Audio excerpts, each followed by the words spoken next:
Asia কাপের আগেই টাইগারদের সাথে খেলতে আসছে টিম নেদারল্যান্ডস, তাই স্কোয়াড নিয়ে চলছে বড়সড় পরিকল্পনা। ছন্দহীনতার অভাবে এবার বাদ পড়তে পারেন নাইম শেখ, ছিটকে যেতে পারেন মেহেদী মিরাজও। ফলে ওপেনিংয়ের পাশাপাশি মিডল অর্ডারে আসতে যাচ্ছে নতুন কোনো চমক। অগাস্টের মাঝামাঝি সময়ে বাংলাদেশে পা রাখবে নেদারল্যান্ডস ক্রিকেট দল। সিরিজ জয়ের এই হ্যাটট্রিক মিশনে কেমন হতে পারে বাংলাদেশের স্কোয়াড, এ নিয়ে বিস্তারিত জানবো রিপোর্ট। আর মাত্র মাসখানেকের ব্যবধানেই পর্দা উঠছে এবারের এশিয়া কাপের। এসিসির গুরুত্বপূর্ণ এই ইভেন্টের আগে কোনো আন্তর্জাতিক ম্যাচ না থাকায় বেশ দুশ্চিন্তায় ছিল টিম টাইগার্স। তবে শেষমেশ সেই দুশ্চিন্তা কেটেছে টাইগারদের। এবার বাংলাদেশের সাথে সিরিজ খেলতে আসছে নেদারল্যান্ডস ক্রিকেট দল। আগস্টের মাঝামাঝি সময়ে 3 ম্যাচের এই টি-20 সিরিজে মুখোমুখি হবে দুদল। তাই এশিয়া কাপের আগে নিজেদের আরো একবার ঝালিয়ে নেওয়ার সুযোগ পাচ্ছে ফিল সিমন্সের শিষ্যরা। এর আগে সংক্ষিপ্ত ফরম্যাটে টানা 2 সিরিজ জেতার সুবাদে এবার সিরিজ জয়ের হ্যাটট্রিক মিশনে নামবে লিটন দাসের দল। তাই স্কোয়াড নিয়ে বড়সড় পরিকল্পনা সাজাচ্ছে টাইগারদের টিম ম্যানেজমেন্ট। বাংলাদেশের সবশেষ সিরিজগুলোতে টাইগারদের ওপেনিং এ অন্যতম আস্থা ছিলেন ওপেনার পারভেজ হোসেন ইমন ও তানজিদ তামিম। নিজেদের আগ্রাসী ব্যাটিং এর জন্য দলের নিয়মিত সদস্যে পরিণত হয়েছেন যুব বিশ্বকাপ জয়ী এই দুই ব্যাটার। নেদারল্যান্ডসের বিপক্ষেও তাই তাদের উপরই থাকবে ওপেনিং এর গুরু দায়িত্ব। তবে ব্যাকআপ ওপেনার হিসেবে কে থাকবেন স্কোয়াডে, এটি এখন সবচেয়ে বড় চিন্তার কারণ। কেননা সবশেষ 2 সিরিজে সুযোগ পেয়েও নিজের সক্ষমতা প্রমাণে ব্যর্থ হয়েছেন ওপেনার নাইম শেখ। তাই আসন্ন সিরিজের স্কোয়াড থেকে তার বাদ পড়া একেবারে নিশ্চিতই বলা চলে। তার পরিবর্তে এবার স্কোয়াডে দেখা যেতে পারে টাইগারদের আরেক ওপেনার সৌম্য সরকারকে। এদিকে ওয়ান ডাউনের জন্য এবারও দলে থাকছেন লিটন কুমার দাস। অধিনায়ক হিসেবে এবছর দারুণ এক সময় কাটাচ্ছেন এলকেডি। পাশাপাশি ব্যাটিং খরা কাটিয়ে অনেকটাই ছন্দে ফিরেছেন টাইগার কাপ্তান। এশিয়া কাপের আগে নিজের প্রস্তুতি চূড়ান্ত করতে এই সিরিজটা তার জন্য ভীষণ গুরুত্বপূর্ণ। অন্যদিকে এবার মিডল অর্ডার নিয়ে কিছুটা বিপাকে পড়তে পারে নির্বাচকরা।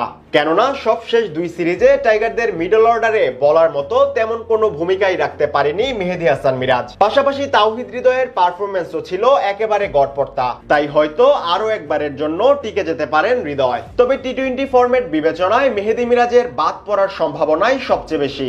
এশিয়া কাপের আগে বাংলাদেশ দল কোনো অ্যাওয়ে সিরিজ খেলবে কি না, আজকে থেকে যদি আপনি কাউন্ট করা শুরু করেন, এশিয়া কাপ শুরু হতে অথবা বাংলাদেশের প্রথম ম্যাচ খেলতে 45 দিনের অপেক্ষা। কেউ যদি একটু সিরিয়াসলি চিন্তা করে দেখেন যে পাকিস্তানের বিপক্ষে যে বাংলাদেশ অসাধারণ খেলেছে, টি-20 সিরিজের প্রথম 2টা ম্যাচে জয় পেয়েছে, এটার বেসিক রিজনটা কি? কারণ হিসেবে খুঁজে পাবেন শ্রীলঙ্কার বিপক্ষে back to back match win. ওই টেম্পোটা, ওই মোমেন্টামটা বাংলাদেশ অনুবাদ করেছে মিরপুরের শেরেবাংলা স্টেডিয়ামে এগেইনস্ট পাকিস্তান। সো এই যে একটা টেম্পোর মধ্যে থাকা, ফ্লোর মধ্যে থাকা, মোমেন্টামের মধ্যে থাকা সেই দলটা যখন এখন থেকে প্রায় 1.5 মাস পরে এশিয়া কাপের প্রথম ম্যাচ খেলতে নামবে অথবা এশিয়া কাপ খেলতে নামবে, এই মুহূর্তের ফ্লোটা কি থাকবে? এই মুহূর্তের মোমেন্টাম কি থাকবে? বাংলাদেশ দল এই মুহূর্তে যতটা এনার্জাইজ, সেই সিচুয়েশনটা কি থাকবে? Definitely not. খেলার মধ্যে বাংলাদেশ থাকবে না। এবং এই খেলার মধ্যে না থাকাটার মাঝখানের সময়টায় কোনো বাইলেটারাল অথবা ট্রাইনেশন সিরিজ আয়োজন করা যায় কিনা এই আলোচনাটা চলছে। বাংলাদেশ ক্রিকেট বোর্ড প্রকাশ্যে স্বীকার না করলেও সেই কর্মকাণ্ডটা তারা চালিয়ে যাচ্ছে ইন্টারনালি। আলোচনা বা টপ লাইন যেটা নিয়ে আপনারা দেখেছেন যে বাংলাদেশ এশিয়া কাপের স্কোয়াড নিয়ে মোটামুটি একটা ভাবনা শুরু করেছে এবং সেই স্কোয়াডে বাংলাদেশ দলে ইন্টারেস্টিংলি এই যে ব্যাকআপ ওপেনার অথবা 4 জন ওপেনার ক্যারি করার যে প্রবণতা, সেটা থেকে টিম ম্যানেজমেন্ট অবশেষে সরে আসতে চায়। সিলেকশন প্যানেল দলকে ভারী করার চেষ্টা করে মিডল অর্ডারকে যে হালকা করেছে, সেই সিচুয়েশন থেকে বেরিয়ে আসতে চায়। স্মার্ট ওয়েতে ডিসিশন মেক করতে চায়, চাকা অল ইন ওয়ানের মতো, যার স্মার্ট এনজাইম আর কালার গার্ড ফর্মুলা আপনার কাপড়কে করবে ধবধবে পরিষ্কার মাত্র 75 টাকায়। সো ওই জায়গাটায় বাংলাদেশ যদি 4 ওপেনার মানে লিটনকে ইনক্লুড করে তানজিদ তামিম, পারভেজ ইমন, নাইম শেখ, লিটন কুমার দাস ওই তথ্য থেকে সরে আসে, তাহলে বাংলাদেশ স্কোয়াড থেকে বাদ পড়ছেন কে? That is the most significant question. এবং সেই প্রশ্নের উত্তরটা খুব সহজ, কিন্তু যদিও এটা এখন পর্যন্ত সর্বসম্মতিক্রমে ডিসাইডেড না, সেটা হচ্ছে নাইম শেখের বাদ পড়া মোটামুটি কনফার্ম। ব্যাকআপ ওপেনার হিসেবে ইন দ্যাট সিচুয়েশন কে খেলবেন? এটা একটা বড় প্রশ্ন। ধরেন কোনো কারণে হচ্ছে ইনজোর্ড হয়ে গেলেন আমাদের পারভেজ ইমন কিংবা হচ্ছে তানজিদ হাসান তামিম, সেই জায়গাটায় তাকে রিপ্লেস করবে কে? এই মুহূর্তে যারা বোদ্ধা রয়েছেন, যারা টেকনিক্যাল ইস্যুসে ডিসিশনস মেক করছেন, যারা নাইম অথবা 4 জন ওপেনার খেলানো নিয়ে বিরক্ত, বাংলাদেশ দলের মিডল অর্ডারকে ফোকলা দেখেছেন, তাদের মতামত হচ্ছে লিটন কুমার দাস হোয়াই নট। 3 থেকে 4-এ প্রমোটর, 3 থেকে 1 বা 2-তে যদি তিনি চলে যান, তিনি যদি ওপেনিং ব্যাটিং করেন, in that particular case Bangladesh দলকে খুব খারাপ করবে। অলমোস্ট ওপেনেই নামতে হয় যে নাম্বার 3-তে খেলে। সো লিটন কুমার দাসই ব্যাকআপ ওপেনার হিসেবে এশিয়া কাপে যাচ্ছেন, নাইম শেখের জায়গা মোটামুটি হচ্ছে না। বাদ পড়ার লিস্টে আরো একজন রয়েছেন এবং তাকে নিয়েও আলোচনাটা যথেষ্ট স্ট্রংলি এই মুহূর্তে হচ্ছে, মেহেদী হাসান মিরাজকে নিয়ে। মেহেদী হাসান মিরাজ লাস্ট ম্যাচে তার কাছ থেকে যে এক্সপেকটেশন ছিল সেটা তিনি ফুলফিল করতে পারেননি। এখন একজন ক্রিকেটারকে আপনি এক ম্যাচে নামিয়ে দিয়েছেন, আগের 2 ম্যাচ খেলাননি, এসে তিনি অর্ধশতক করবেন, 174 ক্রস করে 75 চেস করতে গিয়ে বাংলাদেশ দল পাওয়ার প্লেতে 2-3টা উইকেট হারিয়েছে, মেহেদী হাসান মিরাজ একলা জিতিয়ে দিবেন, এটা খুব অবান্তর চিন্তা। যারা এক্সপেরিমেন্টের কথা বলেছেন, মেহেদী মিরাজ যদি এখানে যদি 15 বলে 27 রানও করতেন, এশিয়া কাপে তাকে বাদ দেওয়ার চিন্তাটা তারা তারপরও করতেন। সো মেহেদী হাসান মিরাজকে বাদ দেওয়ার চিন্তা ভাবনা চলছে। এই দুজন মোটামুটি নাইম এবং মিরাজ দল থেকে বাদ পড়ছেন কনফার্ম। কারা ঢুকছেন, কাদের নিয়ে ঢোকানোর আলোচনা, সেই আলোচনায় সবচেয়ে আলোচিত নাম এই মুহূর্তে আমরা সবাই জানি, নুরুল হাসান সোহান। ঘরোয়া ক্রিকেটে ভালো করেছেন, বিপিএল এ ভালো করেছেন, দলকে ফাইনালে তুলেছেন গ্লোবাল সুপার লিগে, সেখানটায় গায়ানার উইকেটে খুব বেশি করার কিছু ছিল না, তারপরও যতটুকু সম্ভব করেছেন। নুরুল হাসান সোহান সবাই সুযোগ পায়, ঘরোয়া ক্রিকেটে পারফর্ম করে, তিনি সব ফরম্যাটে ভালো করার পরও সুযোগ পান না।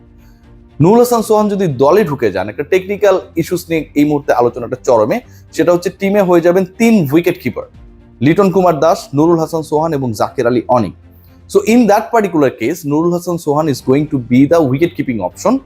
লিটন কুমার দাসকে আমরা দেখেছি যে জাকের আলী অনেক যখন ইনজুর্ড ছিলেন, specially in the 3rd T20, ওই সময়টাই কিন্তু তিনি জাকের আলী অনেককে দিয়ে কিপিং করিয়ে তিনি আউটসাইড ফিল্ডিং করেছেন।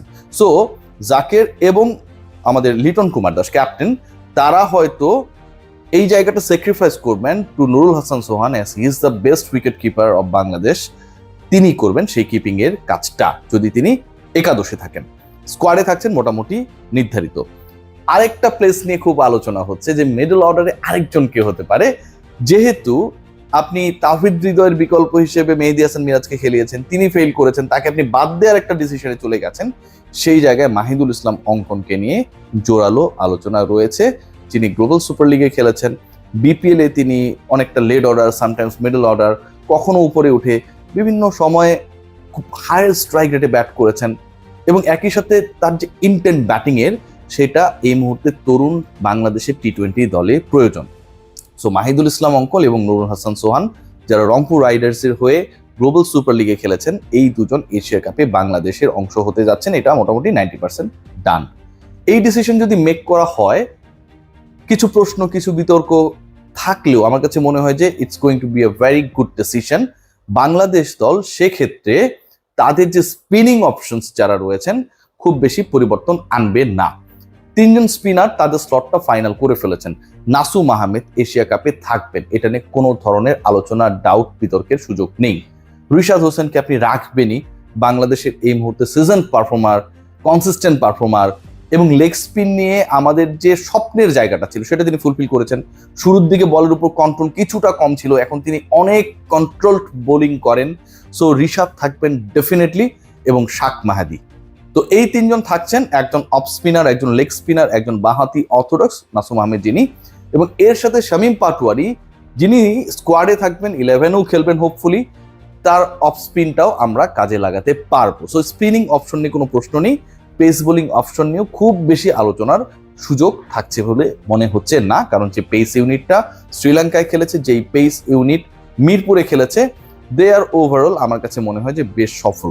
সো সবচেয়ে আলোচিত নাম খালেদ আহমেদ, অসাধারণ বল করেছিলেন, second highest wicket taker of global super league, রংপুরকে অনেকগুলো ম্যাচে ক্রাঞ্চ মোমেন্টে জিতিয়েছেন, স্লগ ওভার্সগুলোতে controlled bowling with wicket taking ability আমরা দেখেছি। বাট খালেদ আহমেদকে ফাইনালি বাংলাদেশের স্কোয়াডে দেখার সম্ভাবনা কম। অলরেডি আপনার কাছে মুস্তাফিজ রয়েছে, দুবাই আবুধাবির উইকেট যে খুব বেশি ব্যাটিং ফ্রেন্ডলি হবে সেটার কোনো সুযোগ নেই, বা সেটা এক্সপেকটেশনস এর মধ্যে আনার কোনো প্রয়োজন পড়ে না। সেখানটায় শরীফুল ইসলাম দুর্দান্ত কামব্যাক করেছেন একটা বিরতির পরে। তানজিম হাসান সাকিব, আপনি কাকে বাদ দিবেন? There is no option, and our best bowler Taskin Ahmed is there. So চারজন তো সেখানটায় রয়েছেন, মোহাম্মদ সাইফুদ্দিনও যদি থাকেন। সো পেস বোলিং ডিপার্টমেন্টে ইউ আর হ্যাভিং 5 অপশন, 5টা অপশন আপনার কাছে থাকলে আপনি 6th অপশনের জন্য খালেদের কাছে যাবেন না। এবং আপনি যেহেতু মিডল অর্ডারকে আরো বেশি পোক্ত করতে চান, অপশনস বাড়াতে চান, মাহিদুল অঙ্কন অথবা নুরুল হাসান সোহানকে ড্রপ করে একজন পেসারকে ইনক্লুড করার চিন্তা আপনি করবেন না। So the news from here is that Bangladesh team management they are right now looking for international series, যেখানটায় বাংলাদেশ দল এই যে 1.5 মাসের গ্যাপ, সেখানটায় ইন্টারন্যাশনাল ক্রিকেট খেলে একটু জ্বালিয়ে নিতে পারে কিনা, যেই মোমেন্টামটা পেয়েছে সেটাকে কন্টিনিউ করার ক্ষেত্রে সেটা খুবই গুরুত্বপূর্ণ। একই সাথে ব্যাকআপ ওপেনার হিসেবে যে আলোচনাটা হয়, এবং এই আলোচনার মোড়কে 4জন ওপেনার নিয়ে বাংলাদেশ চায় মিডল অর্ডারকে ফোকলা করে, সেখান থেকেও টিম ম্যানেজমেন্ট সরে আসতে চায়। সবাই ভালো থাকবেন, টেক গ্রেট কেয়ার।